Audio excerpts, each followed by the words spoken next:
whatever you store. Insects, rodents, and moisture protection. It doesn't matter how long you store it for.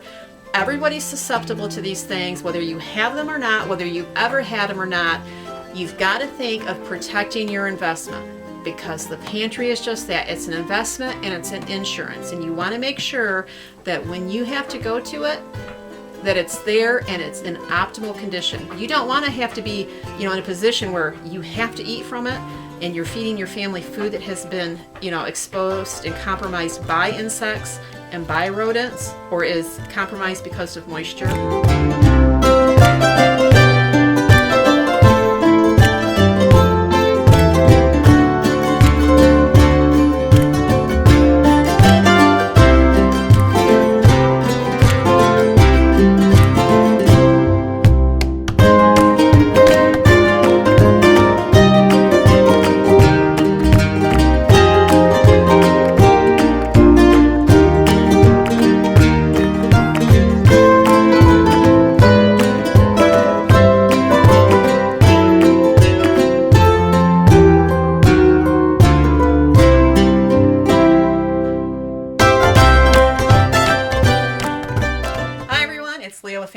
Living.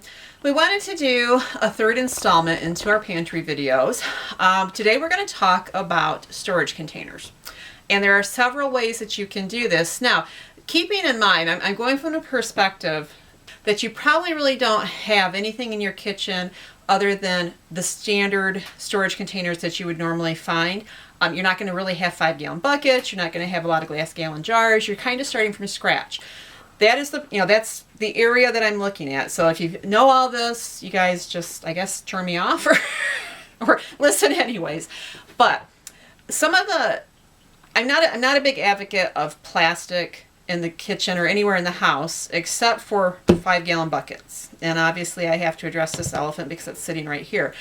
But before we get to that level, I want to go to a different stage. I want to go to just beginning, and what do you do when you want to get more than a few days worth of groceries? How do you store it so it's safe? There are lots of things to take into consideration, but 3 primary things are this. First off, you want to keep your food safe from bugs. You want to keep your food safe from rodents, and you want to keep your food safe from moisture. Now, when you go to the grocery store, let's say you buy a box of noodles, or not, I'm not sure. I know it's like used to the cake mixes came in a cardboard box, but they were in a plastic bag inside it. But there were other products that were just in the cardboard box itself. And those are fine, on the shelf for a week, a month, a couple months, even, that item that gets lost back in your back corner of the cupboard, you find 6 months later and say, oh, I forgot it, and it's fine.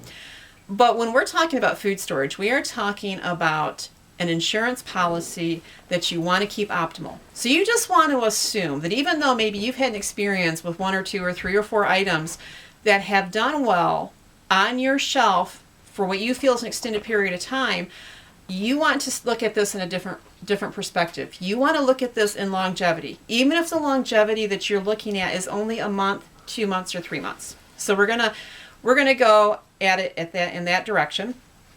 And like I said, I am not a big advocate of plastic, but I have to confess, moving up here at this stage in the game, having moved into an RV and then into a cabin, still we only have a portion of our household up here. And when I say that, I'm talking about a lot of essentials were left down below. A lot of our buckets, a lot of our storage jars, just a lot of stuff that I have come to miss, but I just knew I would not have room for right now.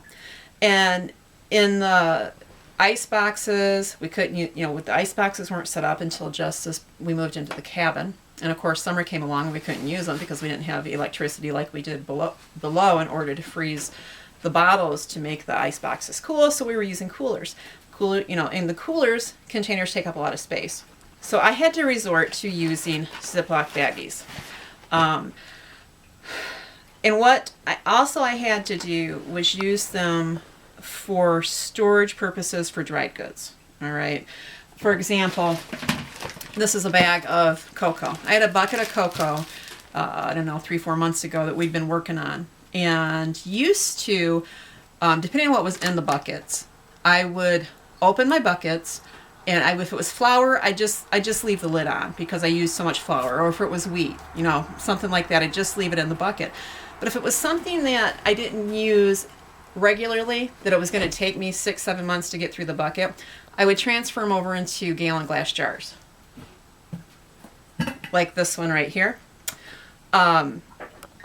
But because of bulkiness, it's not been that convenient for me to use them as freely as I used to. So I have had to resort to condensing into this smaller space. So I went to baggies. And then I put it in my ice box, or, you know, for the typical person, they put it in their refrigerator if they had room, if they had a large refrigerator, or you could put it on your pantry shelf. As long as your storage area is bug-free and rodent-free, baggies are fine for, you know, 3-6 months. The problem is if you depending on the type of house you live in, like example, we lived in an old farmhouse, and we lived in the middle of a bunch of fields, and you never knew when you would get a visit from a mouse. We could go months and months and months without a mouse, and then one morning you'd wake up and you'd see evidence of a mouse there. It usually happened after harvest time or during harvest time. You know, the farmers were running the fields and the mouse decided they wanted to run into the house. And if you had your food in baggies, you were asking for trouble. All right, so and the food would be, obviously if the mouse chewed into the bag, the food would then become wasted, and it totally was contradictory to what you were trying to accomplish. But if you've got like an airtight house, you never had a problem, it's not an issue, you know, baggies work good for a few months. It keeps moisture out, and as far as most bugs, it'll keep most bugs out. Now, we're not talking about your pantry moth, that's a totally different beast. But for, you know, like ants, or, you know, the beetles that roll around, excuse me, like the stink bugs and stuff. So these work pretty good. They work great, you know, oatmeals, things like that. Well, I guess the point I'm trying to get across is not only is food an investment when you're doing a storage pantry, an emergency pantry, but the containers that you're putting the food into is an investment. So now most people have Rubbermaid containers. Thanks, Granny. She sent this the other day filled with goodies. So I'm going to use it as my prop here. We love you. These work great too, but they're expensive. You know, I mean, it's been years since I bought one. I think actually, I'm trying to think, Grandma got some for me a few years ago, and I think they were like up to $10 for this size. So they're really kind of expensive. But if you have them on hand, it's a great way to start. And though they're not sealed with a gasket, which would really make them resistant, because I have had pantry moths before that have worked their way through this type of seal. It does protect it from any possible infestation of rodents, from ants, or anything that might, again, you might encounter in your pantry. I know some people don't have to deal with ants and stuff, but if you've ever lived in an old farmhouse or you lived in the middle of the woods, those things are reality. And those are things that you want to think about in advance. You do not want to expose your food to those type of varmints. And besides the fact, it's like this open invitation. I mean, it continually tells them, you can come back. Whereas if they can't get to it, they have no need to be around. And they will eventually, you know, just stop trying to get there. These I picked up for baked goods for the holidays for extra storage. And these were relatively inexpensive. I'm trying to think. I think I paid like less than $5 for 3 of them. Or is there 2 there? Can't see without my glasses. Okay, there's 2 here. So $2.50. And you know, this is something good for like, depending on what you're trying to store. But like, if I were to use these for a type of food storage, I would probably do like baking soda in there. You know, something that once it's open, it's got to be protected from the air or the moisture. Now back to the glass jars. So this is still technically what I consider to be short-term storage. You know, this is something that you're going to store and you're going to use. It's not something that's going to sit on your shelf unused for any length of time, 6 months or a year, because what you're going to end up with a pantry moth problem possibly. You know, we've lived in a lot of houses. and I've only had one that I've had pantry moths in. And they're little beasts that are really hard to get rid of. And you can bring them home in a food product that you purchase from the store. You know, that's typically how they come home. But I've had them work up under these lids. Now these lids screw on tight. And I'll show you if I can. Can you see that, Josiah? Can you see the seal on that? Okay, this has got a nice seal on it. Now this is technically a canning jar. But that rubber seal still adheres to that glass when you screw this down. And they were able to work up through there in a product that sat on my shelf unused for too long. I don't even remember what it was. It could have been popcorn or something, or some type of bean that I didn't use very often. But as long as you're using them, as long as you don't have pantry moths, this is a great alternative. And what I would do, and I think I said it earlier, is I would open a bucket and then I would transfer them to different containers. And usually it was like it would take me 5 jars to fill a bucket. Well, then what that would do is that would free up my bucket for me to refill while I used the product that had been inside it. The other option you have, and again, we're still talking about short term, or maybe you want to go longer and you just don't have the money to invest in buckets at that moment. I need my cameraman to bring that over here. We don't use a lot of plastic totes. The one I have, I use for storage for some of my wood disc for our shop products. But so if you took a plastic tote like this, can you see it on the camera the way it is? Okay. If you took a plastic tote like this, and they have lids, and then you were to take your gallon baggies, you would be able to fit them in there, and you could get quite a bit of flour in here. I would suspect you could probably get easily 50 pounds of flour in here. Again, it's not going to protect from moths, and I know I keep reiterating that, and most people are going, I've never even had a moth. But for those of you that have, you know exactly what I'm talking about, and it is something that can happen anywhere because, like I said, you bring them home from the grocery store. But so if you haven't, you know, you bring stuff, baggies home. If you're not buying in bulk bags, if you're buying in the paper bags, you don't want to store stuff in paper bags. You want to give it an extra level of protection, which would be the baggie, and then put it inside a big tote with a lid on it. And it's not the best, but it is definitely good against moisture and against rodents. You know, bugs are something you may still have to contend with. If you buy flour in the big bulk, you know, paper bags, you need to transfer it to something other anyway. So this is an idea for somebody who might only have so much money to put out at the time, but want to get going on it. So keep that into the back of your mind for consideration. I made a checklist here because there's a lot of points I wanted to cover. I do not want to forget anything. You do not want to forget. I do not want to forget anything. Okay. Now let's go to the heavy duty storage. We're talking years worth of storage time. As I've said in a previous video, you know, we had 5 or so years worth of certain dried goods stored up. We'd had hundreds of buckets at times full of different grains and such. Our flour, I would say the most flour I ever had put up, and it took me that long to get through, was about 3 to 4 years.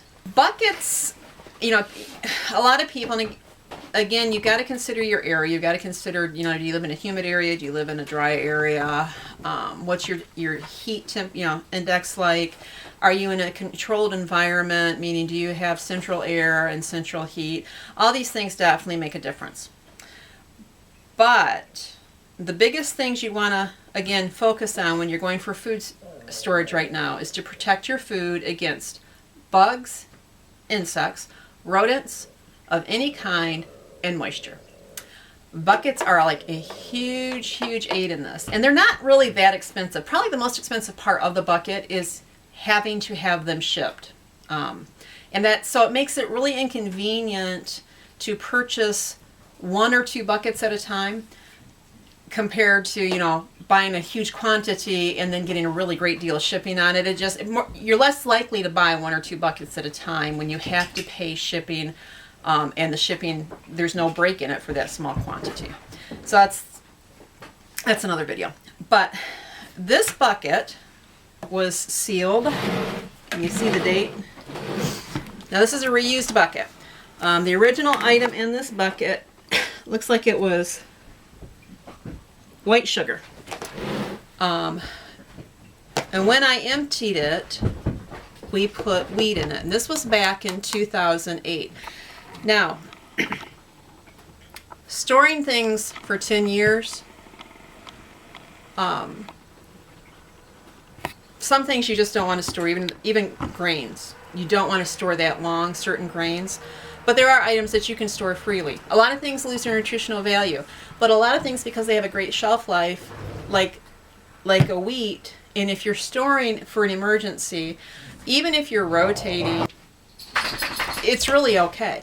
Now, the reason we have this wheat and we have it so long is because this wheat was purchased before we switched to an ancient grain. We don't want to get rid of it in case we need it because we would use it. And there's no sense, I mean, it's a perfectly good food. There's no sense in getting rid of it. So we've just, hung on to it. But it's a great opportunity for me to show you what type of storage container, what type of protection a bucket will lend to you when stored properly. This is a brand new seal.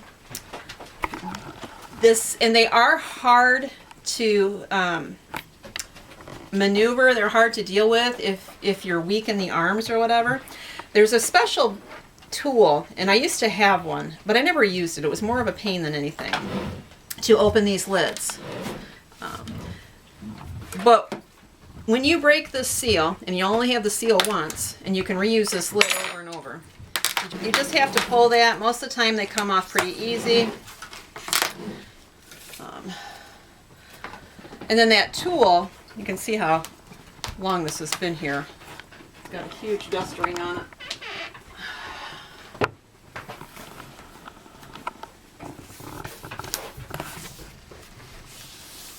Alright, so how I always open these is I take both hands and I just kind of work this up. Keep in mind, this has not been opened in 10 years. Yeah, it's not. I have no idea what's in here, what kind of shape it's in, 'cause I have not opened it. I'm assuming by my past experience it's just fine.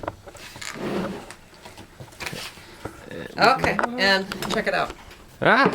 Now, I don't use Mylar bags, as you can see, and I don't use the moisture absorbent pouches. I do use bay leaves most times. I haven't always. If I don't have them, then I don't worry about it. But you can see that is totally dry. There's no bug infestation of any sort. No moths are out flying around.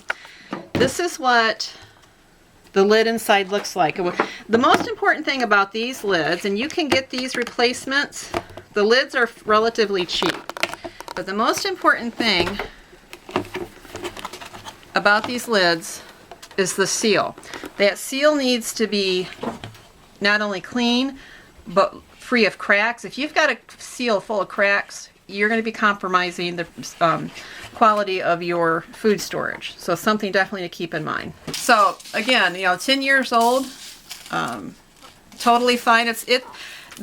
Unfortunately, because of our move, some of our buckets and our food products have been compromised more than what I would like to see, because they've had to be stored in a storage unit. And also, we have a hard time in the cabin finding a place that's conducive for a pantry at this point, where the heat is not heavily exposed from the wood stoves and stuff, more than food items should be.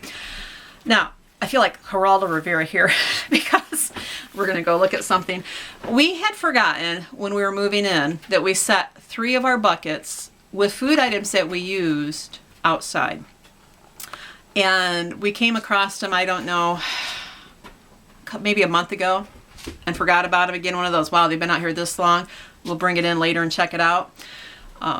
We pulled those out today, and they're sitting outside. Now, they've been in the rain. They've been in the snow. It's not an optimal, by any means, it's not optimal condition for these buckets, but I'm curious to see what the food itself looks like being exposed to these conditions and how well buckets protect the food. So I thought it'd be interesting to get on camera so you guys can see if buckets are really going to be the choice for you. All right, so I just want you to see, this is what they've been exposed to. This is not how you treat your food storage. All right, again, life happens. We set them down, moving stuff back here, and they got mixed in with other stuff that was okay to be outside. I'm going to open them inside, but I'm going to clean them off before I bring them in, and I just wanted you to see what they've really been exposed to. Now, they were setting into the snow. They'd actually been buried under the snow up until we started getting a January thaw. Okay. You guys saw the buckets before I brought them in. I'm going to wipe off the rims here because we don't want to, you should always wipe off your buckets if they've been in storage for any amount of time. And these, like I said, these things have been outside. Now, whether I'll actually use this or not just depends on how bad my OCD is, just because they've been outside so long. But I'm pretty confident that the grain itself is fine. This is a 3-year-old CALUMET, and it's been outside for probably almost a year because we've been in here almost a year. So,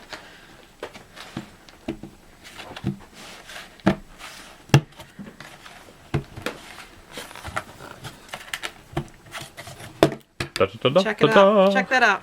I mean, that is totally perfect. I mean, that is just absolutely perfect.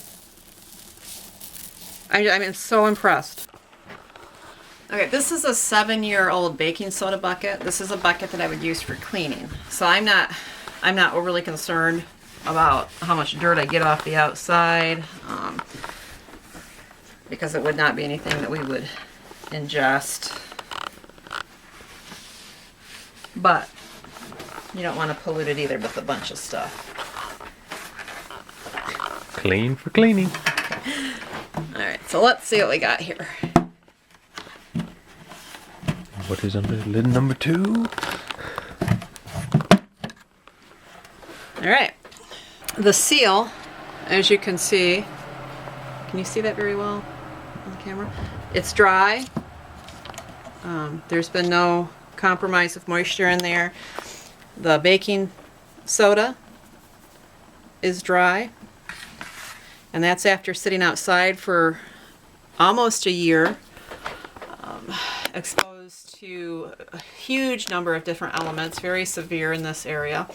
So buckets are definitely, in my opinion, the best route to go, the best bang for your buck, and you can reuse them over and over and over and over. And if you're fortunate, you can replace the seals. You don't have to replace the lids also. And the seals do not have to be replaced that often. We've had some buckets that we've had for almost since we've started this back in 1997. And I might have replaced the seals once.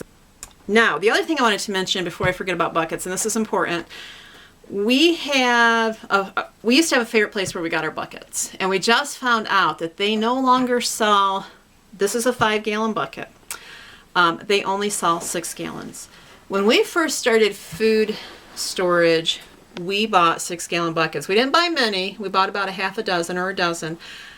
And I mean, this was back, like I said, 20 years ago, 21 years ago. Just take 1 year off my and, age. As you age, you get weaker. But back 21 years ago, they were so heavy. The extra gallon, it was amazing how heavy it made it. It also made it awkward. We had buckets at one time sitting 4 and 5 high because we needed the space. Now that's pretty tall and pretty wobbly with 5-gallon buckets. We had them really deep so that they were supporting each other. But if it were just one row or 2 rows, that height is pretty wobbly without any additional support going around it. But those 6-gallon buckets, we learned real quick when we first started it that to double stack those or triple stack those, they were so heavy. And as you get older and you're staying in the food storage, it's very difficult to move that stuff around. Whether you're moving it into your next row of line, your rotation and stuff, it just becomes hard. So I don't recommend the 6-gallon buckets, but I'm going to be on the lookout for another place for good storage for 5-gallon and pricing and stuff. I'm gonna try to do that between now and the next video because I want to share in the next video a couple of things. I want to share the best place to get glass storage containers and the 5-gallon buckets. Now the other thing I wanted to mention before I end this video is storage for your 4-legged friends. And 4-legged friend. He was a Roy Rogers fan when he was little. He used to dress like Roy Rogers. So You cute. lay. He did. He could yodel. He was so proud of himself when he was little. Yodel like Roy. So if you're too young to know who Roy is, you need to look Roy up. I'm a Screech Owl now. Roy Rogers. King of the Cowboys. Okay, pause there. I have you get the dog food bag over here. So for your four-legged friends, be it the canine or the feline, you know, most of you that watch us know that we are dog people, and we have a large addition of our family of four-legged friends. So we buy, you know, obviously a lot of dog food. We go through about 4 bags a month this size, so about 1 a week. We have a container that holds 1 bag. You know, it's a plastic container with a lid. Keeps it dry, keeps the dogs out of it. But when we get additional bags, there are a few things we've done. We have used buckets before for that, but they're bulky, and it takes about 3 buckets to do 2 bags. And here's my thing. I never have put up more than like a month or so of dog food at a time, just because it's expensive. All right, maybe someday, you know, that whatever, the plan changes and stuff, and we would decide we want to put up more dog food, and we probably would use buckets. But if you're only looking at about a month or so for your four-leggers, the garbage cans, the gallonized garbage cans are fine. The Rubbermaid containers with the lids are fine. These bags are plastic. A lot of the bags are plastic now, and would keep out bugs. Now, they're not going to keep out rodents. So there again, there's the big thing that food storage is important. You know, we've seen people do food storage, and they've got hundreds of dollars invested in like one product, let's say noodles, and they've got them in cardboard boxes, and they just put them on, you know, maybe they put them in the basement on a metal shelf, and they put them right there. Well, first off, and they do it by the furnace, so they've got a couple things already in the negative. They're not protecting their food from insects and rodents, and they're exposing their food to unnecessary heat and moisture. That's what you want to avoid with any food that's going to be digested, whether it's for your 2-leggers or your 4-leggers. So with the animals, you know, again, we haven't done a long-term storage. 4 weeks is about it. In the summer, the cargo trailer works great because it seals up, and we don't have to worry about, you know, any type of rodent getting in there. Bugs typically don't really mess too much with dog food or cat food, as long as it's not left for long periods of time.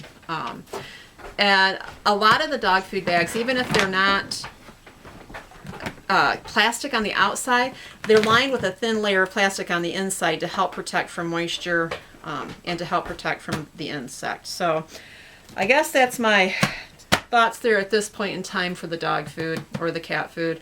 I would just, you know, again, whatever you store, insects, rodents, and moisture protection. It doesn't matter how long you store it for. Everybody's susceptible to these things, whether you have them or not, whether you've ever had them or not. You've got to think of protecting your investment, because the pantry is just that. It's an investment, and it's an insurance, and you want to make sure that when you have to go to it, that it's there and it's in optimal condition. You don't want to have to be, you know, in a position where you have to eat from it, and you're feeding your family food that has been, you know, exposed and compromised by insects and by rodents, or is compromised because of moisture. So, all right, everybody. Well, I know this was a long video, a lot of information. I hope it was useful. As always, we will talk soon. God bless.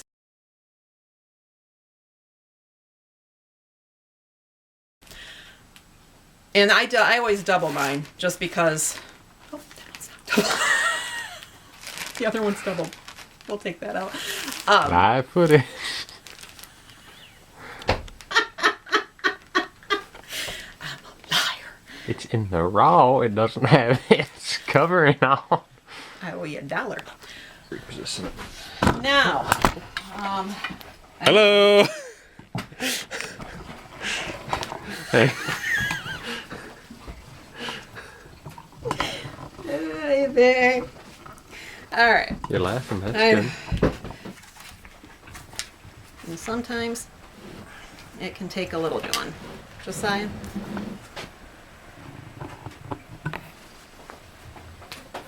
Here, give me the. Let me try this. All Don't pull it all the way off. Just. Okay, thank you.